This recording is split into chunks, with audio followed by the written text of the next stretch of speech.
మీ పిల్లలు స్కూల్కి పెట్టిన లంచ్ బాక్స్ని తినకుండా సేమ్ యాజ్ ఇట్ ఈస్గా ఇంటికి తీసుకొస్తున్నారా? అయితే ఒకసారి ఈ విధంగా ట్రై చేయండి. ఖచ్చితంగా లంచ్ బాక్స్ అయితే ఖాళీగా ఇంటికి వస్తుంది, నాది ప్రామిస్. ఇది టేస్టీగానే కాదు, చాలా చాలా హెల్దీ అనమాట. మనం అన్ని రకాల పోషకాలు ఒకే మీల్లో మనం వాళ్ళ చేత తినిపించవచ్చు. అంతేకాకుండా మనం ఇలా ఒకసారి చేసి పెట్టుకుంటే వారం రోజులు 10 రోజులైనా కూడా నిల్వ ఉంచుకోవచ్చు. అది కూడా ఎలాగో చూద్దాము. ఇలా ఒక్క పరోటా తింటే చాలు, వాళ్ళకి కడుపు నిండుగా ఉంటుంది, ఇంకా ఆకలి కూడా వేయదు ఇంటికి వచ్చే వరకు. ఇంకా లేట్ చేయకుండా ఈరోజు హెల్దీ అండ్ టేస్టీ పరోటాని ఎలా తయారు చేయాలో చూద్దాం. హలో అండి, welcome to cook with Shravani. మన ఛానల్ని ఎవరైనా మొదటిసారి చూస్తుంటే ప్లీజ్ సబ్స్క్రైబ్.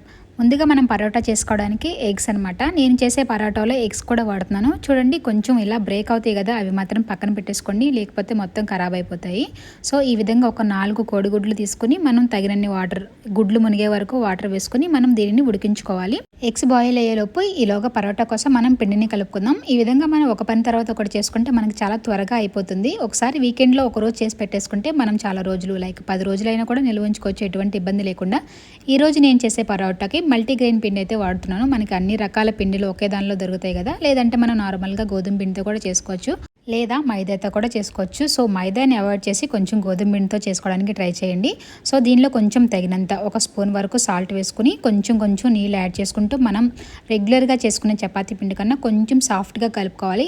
సో మనం రెగ్యులర్గా చేసే చపాతీ కన్నా మనకి పరోటాకి కొంచెం సాఫ్ట్గా ఉండాలి, ఎందుకంటే మనం స్టఫింగ్ చేస్తాం కదా. కొంచెం మన పిండి పైపిండి కొంచెం గట్టిగా ఉంటే మనకి స్టఫింగ్ అనేది బయటకు వచ్చేస్తుంది అనమాట, ఎక్కువగా స్ప్రెడ్ అవ్వకుండా పరోటా. సో దానికోసం కొంచెం సాఫ్ట్గా కలుపుకోవాలి. చూడండి, ఈ విధంగా కొంచెం సాఫ్ట్గా మనం స్ట్రెచ్ చేస్తుంటే సాగాలన్నమాట, అప్పుడే మనకి పరోటా అనేది పర్ఫెక్ట్గా వస్తుంది. పిండిని ఈ విధంగా ఒక 5 నిమిషాలు బాగా మర్దన చేసుకోవాలి. సో ఈ విధంగా మసాజ్ చేస్తే పిండి బాగా స్ట్రెచ్ అవుతుంది, మనకి పరోటా చేసేటప్పుడు ఎటువంటి ఇబ్బంది లేకుండా సాఫ్ట్గా ఉంటుందన్నమాట. సో చూసారు కదా, ఈ విధంగా మనం చక్కగా రోల్ లాగా చేసుకుని దీనిలో ఒక 2 స్పూన్లు ఆయిల్ వేసుకుని ఈ విధంగా పరోటా పిండి మొత్తం బాగా స్ప్రెడ్ చేసుకుని ఇలా చేస్తే మనకి పొడారిపోకుండా, మనకి ఎండిపోకుండా ఉంటుందన్నమాట పిండి. ఇప్పుడు క్యాప్ క్లోజ్ చేసి ఒక 30 నిమిషాలు పక్కన పెట్టేద్దాం. ఈలోగా మనం స్టఫింగ్కి ప్రిపేర్ చేసుకుందాం. స్టఫింగ్ కోసం నేను ఒక 400 గ్రామ్స్ చికెన్ వాడుతున్నాను. సో చికెన్ ఇలా చిన్న చిన్న ముక్కలుగా కట్ చేసుకోవాలి. ముఖ్యంగా చికెన్ పిల్లలకి చాలా మంచిది, వాళ్ళ మజిల్స్ అలాగే బోన్స్ స్ట్రాంగ్ అవడానికి హెల్ప్ అవుతుంది అనమాట. అందులోనూ చికెన్లో ప్రోటీన్ కూడా ఉంటుంది. మనం ఒక్క పరోటా తిన్నా కూడా చాలు, మనకి టమ్మీ ఫుల్ అయిపోతుంది. ఇప్పుడు ఈ చికెన్ ముక్కల్ని మిక్సీ జార్లో వేసుకొని మనం స్మూత్గా పేస్ట్ లాగా చేసుకోవాలి. సో ఈ చాపింగ్ బోర్డ్ని ఒకసారి మంచిగా కడిగేసుకోవాలి. చికెన్ కట్ చేసాం కదా, చూడండి మనకి ఎగ్స్ కూడా చక్కగా బాయిల్ అయిపోయినాయి. ఇప్పుడు స్టవ్ ఆఫ్ చేసుకుని మనం వేడి నీళ్ళు తీసి కొంచెం చన్నీళ్ళు వేసుకుంటే మనకి పైన షెల్ అనేది చాలా ఈజీగా వచ్చేస్తుంది. చూడండి, ఈలోగా నేను స్టఫింగ్ కోసం కొన్ని రెడీ చేశాను. చిన్న అల్లం ముక్క, ఒక 3 వెల్లుల్లి, చిన్న సైజు ఉల్లిపాయ, అలాగే దీనిలో నేను ఆకుకూర కూడా వేస్తాను. ఆకుకూర కూడా చాలా చాలా మంచిది. సో చక్కగా ఆకుకూరలో ఐరన్ ఉంటుంది కదా, మనం ఏ ఆకుకూర అయినా కూడా వేసుకోవచ్చు, పాలకూర, తోటకూర ఏదైనా వేసుకోవచ్చు. నేనైతే కనుక ఎర్ర తోటకూరని వాడుతున్నాను. సో ఒక గుప్పిడి తీసుకున్నాను, అంటే ఒక కట్ట, కేవలం ఆకులు మాత్రమే కట్ చేశాను, కాడలు వేయకుండా. సో కాడలు మనకి స్టఫింగ్కి అడ్డు వస్తాయి, అందులోనూ పిల్లలు కూడా తెలిసిపోతుంది కదా. సో ఆకు అయితే కనుక చక్కగా మగ్గిపోయి పిల్లలకు కూడా తెలియదు అనమాట మనం ఆకుకూర వేసామని. అలాగే కొంచెం స్ప్రింగ్ ఆనియన్, ఒక గుప్పుడు కొత్తిమీర, ఒక గుప్పుడు పార్స్లీ కూడా మనకి చాలా మంచిది, మంచి స్మెల్ వస్తుంది అనమాట. సో అంతేకాకుండా మనకి కొంచెం టేస్ట్ కూడా కొంచెం డిఫరెంట్గా ఉంటుంది. ఎవరికైనా అవైలబుల్ అంటే వేసుకోండి, లేదంటే మీకు ఇష్టమైన ఏ ఆకుకూరలైనా కూడా వేసుకోవచ్చు. ఇప్పుడు ఇవన్నీ చక్కగా సన్నగా తరుముకోవాలి, ఎందుకంటే మనం స్టఫింగ్ చేస్తాం కదా, మళ్ళీ బయటికి రాకుండా చక్కగా చిన్న చిన్న ముక్కలుగా కట్ చేసుకోవాలి. మీరు గమనించారా, నేను చికెన్ అయితే కొంచెం ఉడికించి పక్కన పెట్టాను కదా, అది వచ్చేసి వీడి కోసమే అనమాట. చికెన్ వాసన వస్తే చాలు చక్కగా కిచెన్లోకి పరిగెత్తుకొని వచ్చేస్తాడు. సో అందులోనూ మనం తింటున్నాం కాబట్టి వాడికి కూడా కొంచెం ఇద్దామనేసి వాడి కోసం ఒక 4 ముక్కలు ఉడికించి పెట్టాను అనమాట. సో రెడీ అయిపోయినాక వచ్చేసి తినేస్తున్నాడు. నేను వచ్చింది ఇక్కడ తినడం అనమాట, కొంచెం దూరం వెళ్ళి తింటాడు. సో ఇప్పుడైతే కనుక వాడి ఫేవరెట్ ప్లేస్లోకి పరిగెత్తుకుంటూ వెళ్ళిపోతున్నాడు, అక్కడికి వచ్చి నిదానంగా తింటాడు అనమాట. సో ఇంకా మనం స్టఫింగ్ అయితే కనుక ఇప్పుడు రెడీ చేసుకుందాం. ముందుగా స్టవ్ ఆన్ చేసుకొని ఒక పాన్ పెట్టుకోవాలి. ఇప్పుడు దీనిలో ఒక 4-5 స్పూన్లు ఆయిల్ వేసుకోవాలి. మరీ ఎక్కువగా ఆయిల్ అయితే అవసరం లేదు, స్టఫింగే కాబట్టి మళ్ళీ స్టఫింగ్ చేసేటప్పుడు ఇబ్బంది లేకుండా కొంచెం తక్కువ ఆయిలే వేసుకోవాలి. ఈ మాత్రం కూడా, ఎందుకంటే మనకి చికెన్ ఉంది కాబట్టి కొంచెం ఆయిల్ ఎక్కువ వేసాను, లేకపోతే నార్మల్ వెజిటబుల్స్ అయితే కనుక ఈ మాత్రం కూడా అవసరం లేదు. ఇప్పుడు ముందుగా మనం అల్లం వెల్లుల్లి ముక్కలు వేసుకొని కొంచెం చక్కగా బ్రౌన్ కలర్ వచ్చే వరకు వేయించుకోవాలి. ఆ తర్వాత మనం ఉల్లిపాయ ముక్కలు కూడా వేసుకొని చక్కగా నైస్ బ్రౌన్ కలర్ వచ్చే వరకు ఉంచుకోవాలి. అప్పుడే మనకి స్టఫింగ్కి కొంచెం బ్రౌన్ ఆనియన్ స్మెల్ అనేది కూడా వస్తుందన్నమాట. ఆ తర్వాత మనం ముందుగా చికెన్ వేసుకోవాలి, ఎందుకంటే చికెన్ కొంచెం ఎక్కువ టైం పడుతుంది కాబట్టి కొంచెం ఉప్పు అలాగే పసుపు వేసుకొని మనం ఈ విధంగా స్పాచ్లో అయితే చక్కగా ఇలా కట్ చేసుకుంటూ ఉంటే మనకి చికెన్ అనేది చక్కగా చిన్న చిన్న ముక్కలు అయిపోతుంది. ఎందుకంటే చికెన్ని పేస్ట్ చేసాం కదా, కొంచెం గడ్డ కట్టేసినట్టుగా ఇలా అయిపోతుంది అనమాట. సో ఈ విధంగా మనం తిప్పుకుంటూ ఇలా కొంచెం స్మాష్ చేసుకుంటూ ఉంటే చక్కగా ఈ విధంగా పొరుట్లాగా వచ్చేస్తుంది. సో ఈ విధంగా కోడిగుడ్డు పొరుట్లాగా వచ్చేసింది చూడండి. చికెన్ వేయంగానే కొంచెం గడ్డలు గడ్డలుగా కట్టేస్తుంది. మనం ఏం భయపడిన అవసరం లేదు. కొంచెం ఇలా మిక్స్ చేసుకుంటూ ఉంటే చక్కగా ఈ విధంగా విడిపోతుందనమాట. చూడండి, చికెన్లోంచి వాటర్ అయితే కనుక కొంచెం తగ్గినాయి. ఇప్పుడు మనం ఎర్ర తోటకూర అలాగే స్ప్రింగ్ ఆనియన్ నేను వచ్చేసి వైట్ పార్ట్ ముందే చేస్తున్నాను. అది కొంచెం టైం పడుతుంది కదా. సో ఇవి 2 నిమిషాలు బాగా ఉడికించుకోవాలన్నమాట. ఇవి ఉడికిన తర్వాత ఇప్పుడు పార్స్లీ అలాగే స్ప్రింగ్ ఆనియన్ వేసేసాను. స్ప్రింగ్ ఆనియన్ కూడా కొంచెం మనకి గట్టిగా ఉంటుంది కదా, మళ్ళీ స్టఫింగ్కి ఇబ్బంది రాకుండా కొంచెం ముందుగానే వేసేస్తే బాగా మగ్గిపోతాయి అనమాట. ఆ తర్వాత దీనిలో ఒక పావు స్పూన్ లేదంటే మీ టేస్ట్ తగ్గట్టు కారం వేసుకోవాలి. నేనైతే ఒక రవ్వ తక్కువగానే వేసాను, ఎందుకంటే పిల్లల కోసం చేస్తున్నాను కాబట్టి. సో చూడండి, కొంచెం కారం వాసన పోయిన తర్వాత ఇప్పుడు మనం స్టవ్ ఆఫ్ చేసుకోవాలి. ఇప్పుడు మనకి పచ్చిగా ఉన్నాయన్నీ కూడా ఉడికిపోయినాయి కదా. నెక్స్ట్ ప్రాసెస్ వచ్చేసి మనం స్టవ్ ఆన్ చేసుకోవాల్సిన లేదు. ఇప్పుడు ఉడికించిన కోడిగుడ్లు అలాగే మీడియం సైజు 3 పొటాటోస్ని తీసుకోవాలి. పొటాటోస్ని చక్కగా సాఫ్ట్గా అయ్యే వరకు ఉడికించుకోవాలి. మనం కుక్కర్లో వేసి ఒక విజిల్ వచ్చేదాకా ఉంచితే మనకి చాలా సాఫ్ట్గా అయిపోతాయి. పొటాటో స్మాషర్ లేకపోతే ఈ విధంగా మనం గ్రేట్ చేసుకోవచ్చు. అప్పుడు మనకి ఎటువంటి ఉండలు లేకుండా మనకి పొటాటో అనేది చాలా స్మూత్గా అయిపోతుంది. ఎందుకంటే పరోటాకి మళ్ళీ ఏమి ఇబ్బంది లేకుండా కొంచెం ఎక్కడన్నా చిన్న చిన్న ముక్కలు ఉంటే మళ్ళీ అవన్నీ బయటకు వస్తాయి అనమాట. సో అలా కాకుండా నేనైతే కనుక ఈ విధంగా ఎప్పుడు గ్రేట్ చేస్తాను. సో ఇలా అయితే మనకి ఎక్కడ కూడా స్టఫింగ్కి ఇబ్బంది లేకుండా చాలా స్మూత్గా అయిపోతుంది పొటాటో. లేదంటే స్మాషర్ ఉంటే కనుక దాంతో కూడా చేసుకోవచ్చు. అదేవిధంగా నేను బాయిల్ ఎగ్ కూడా ఈ విధంగా తురిమేస్తాను. ఎందుకంటే మనం తర్వాత పరోటా చేసినప్పుడు చూడండి, ఈ విధంగా కొంచెం చిన్న చిన్న ముక్కలకు మనకి తినేటప్పుడు పంట కింద తగులుతా ఎగ్ టేస్ట్ కూడా వస్తుందన్నమాట. ఇప్పుడు ఇవన్నీ కూడా గ్రేట్ చేసుకొని ఇప్పుడు చికెన్ మిశ్రమంలో వేసుకోవాలి. స్టవ్ అయితే కనుక ఆఫ్లోనే ఉంది.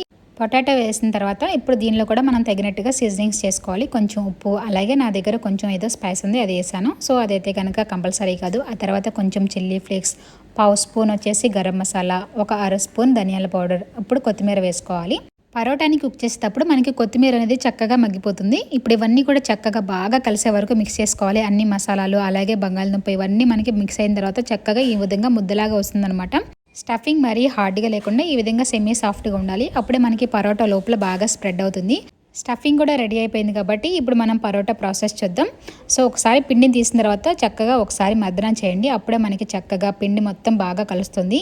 ఈ విధంగా ఒక మీడియం సైజులో చపాతీ పిండిని తీసుకుని నేనైతే కనుక ఈ విధంగా బటర్ పేపర్ మీద చేస్తున్నాను. ఎందుకంటే కొంచెం పెద్ద సైజులో చేస్తున్నాను కాబట్టి మనకి చపాతీ పిండి కన్నా స్టఫింగ్ కొంచెం పెద్ద సైజులో ఉండాలి. అప్పుడే మనకి స్ప్రెడ్ అవుతుంది అనమాట లోపల స్టఫింగ్ అనేది. లేదంటే పిండి పిండిగా మనకి ఉట్టి చపాతీ ఉంటుంది.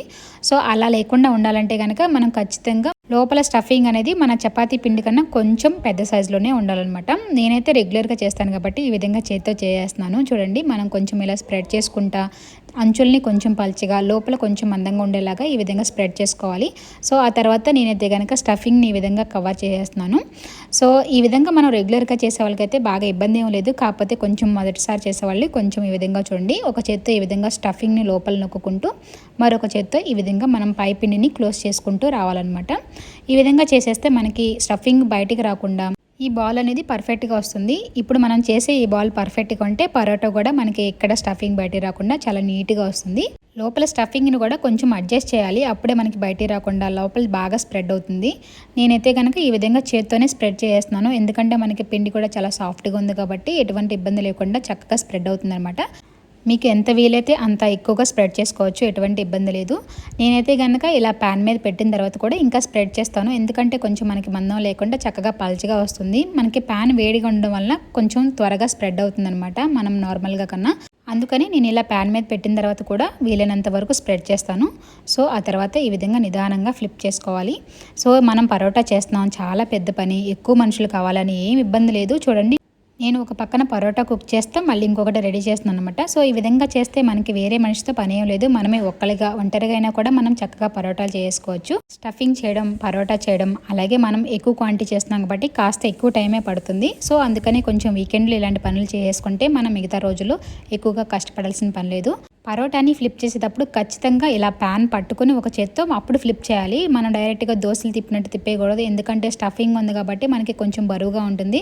అలా మనం డైరెక్ట్గా తిప్పేసామంటే కనుక కొంచెం అది విరిగిపోయి స్టఫింగ్ బయటకు వచ్చేయడం అలా జరుగుతాయి అనమాట.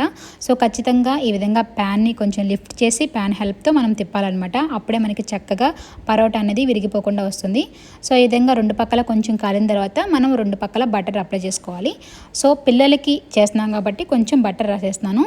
లేదంటే కనుక మనం నార్మల్గా అయినా కూడా చేసుకోవచ్చు. ఎందుకంటే కొంచెం ఆయిల్ వేసుకున్నాం, ఆయిల్తో ఇప్పుడు స్ప్రెడ్ చేస్తున్నాం కాబట్టి ఈ ఆయిల్ అయితే కనుక సరిపోతుంది. నాకైతే నేను తినేటప్పుడు అయితే కనుక ఇలా డైరెక్ట్గా చేసేసుకుంటాను, బటర్ అలా వేయకుండా. పిల్లలకి చేసేటప్పుడు మాత్రం బటర్ రాస్తాను అనమాట.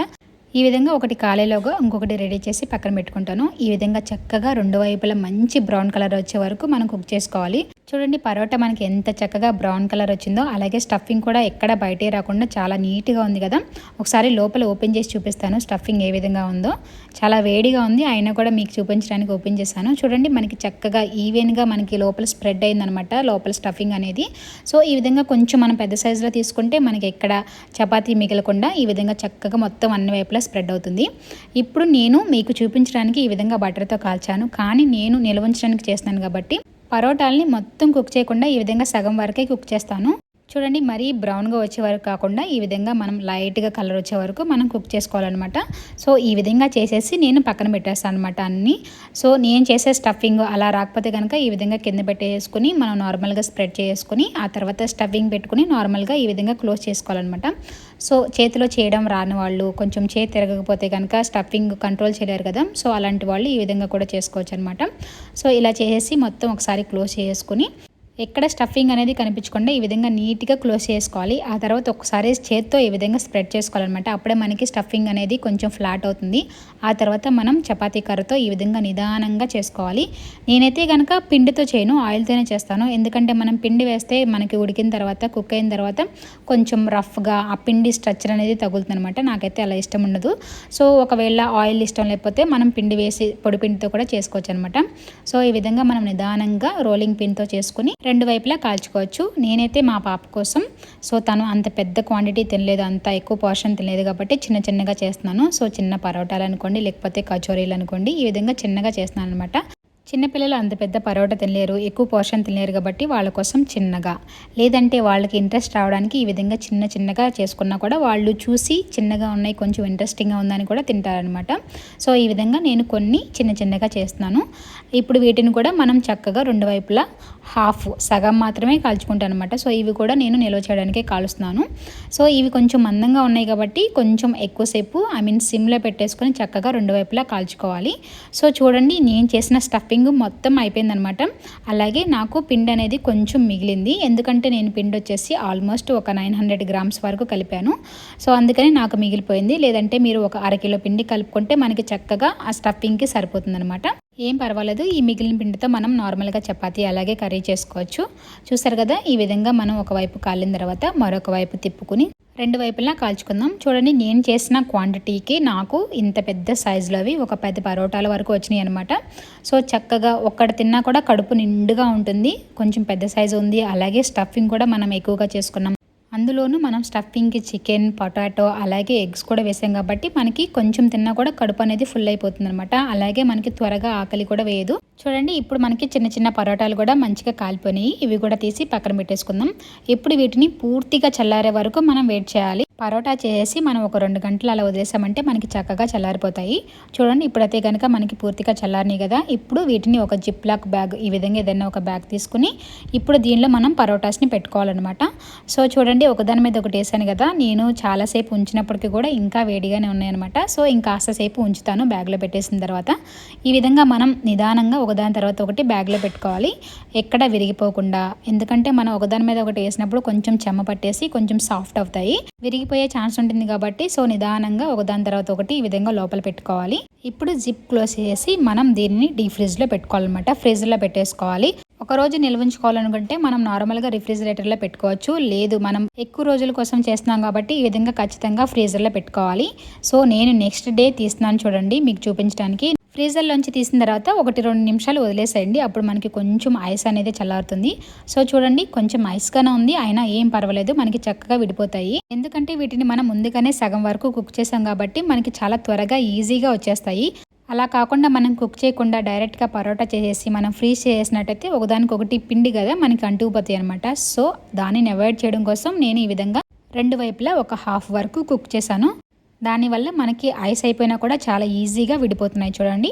సో ఇలా విడిపోయిన వాటిని మనం ఎన్ని కావాలంటే అన్ని కుక్ చేసుకొని మిగతా వాటిని మళ్ళీ మనం డీప్ ఫ్రిడ్జ్లో పెట్టుకోవాలి. సో ఈ విధంగా మనం ఎన్ని రోజులైనా, సో కనీసం ఒక 10 రోజులైనా కూడా నిల్వ ఉంచుకోవచ్చు అనమాట. సో కొంచెం గట్టిగా ఉన్నాయని ఏం ఇబ్బంది లేదు. జస్ట్ అలా ఒక్క నిమిషం రెండు వైపులా కాల్చేసామంటే మనకి నార్మల్గా పరోటా లాగా సాఫ్ట్గా అయిపోతాయి అనమాట. కొంచెం అలా సాఫ్ట్గా అయిన తర్వాత రెండు వైపులా బటర్ రాసేసి మనం చక్కగా బ్రౌన్ కలర్ వచ్చే వరకు మనం కుక్ చేసుకోవచ్చు. సో చూసారు కదా, ఈ విధంగా మనం చేసేస్తే, ఎందుకంటే స్కూల్స్ ఎర్లీ మార్నింగ్ స్టార్ట్ అవుతాయి. ఇంత ప్రాసెస్ మార్నింగ్ చేయాలంటే చాలా చాలా కష్టం కాబట్టి వీకెండ్లో చేసి ఇలా నిల్వ చేసుకోవచ్చు అనమాట. ఇలా అయితే మనకి స్కూల్స్కి ఎర్లీ మార్నింగ్ కొన్ని స్కూల్ అయితే చాలా ఎర్లీగా స్టార్ట్ అవుతాయి కదా. సో అలాంటి వాళ్ళకి సో ఎప్పుడు బ్రెడ్ కాకుండా ఈ విధంగా కొంచెం హెల్దీగా ఇంట్లో చేసిన ఫుడ్, అందులోనూ మనం చికెన్, ఎగ్ అన్నీ వేసాం, ఆకుకూర కూడా వేసాం కాబట్టి మనకి అన్ని రకాల పోషకాలు ఒకే మీల్లో దొరుకుతాయి అనమాట. ఇప్పుడు రెగ్యులర్గా దోశలు, ఇడ్లీలు కాకుండా కొంచెం ఎప్పుడన్నా వారానికి 2 వారాలకు ఒకసారి ఇలా చేంజ్ చేస్తూ ఉంటే వాళ్ళకి కొంచెం తినడానికి ఇంట్రెస్టింగ్గా ఉంటుంది. సో కొంచెం కొత్తగా కొంత టేస్ట్ కూడా వాళ్ళకి వస్తుంది అనమాట. సో ఎర్లీ మార్నింగ్ చేసే ఇబ్బంది లేకుండా కొంచెం ఇలా చేసి పెట్టేసుకోవచ్చు.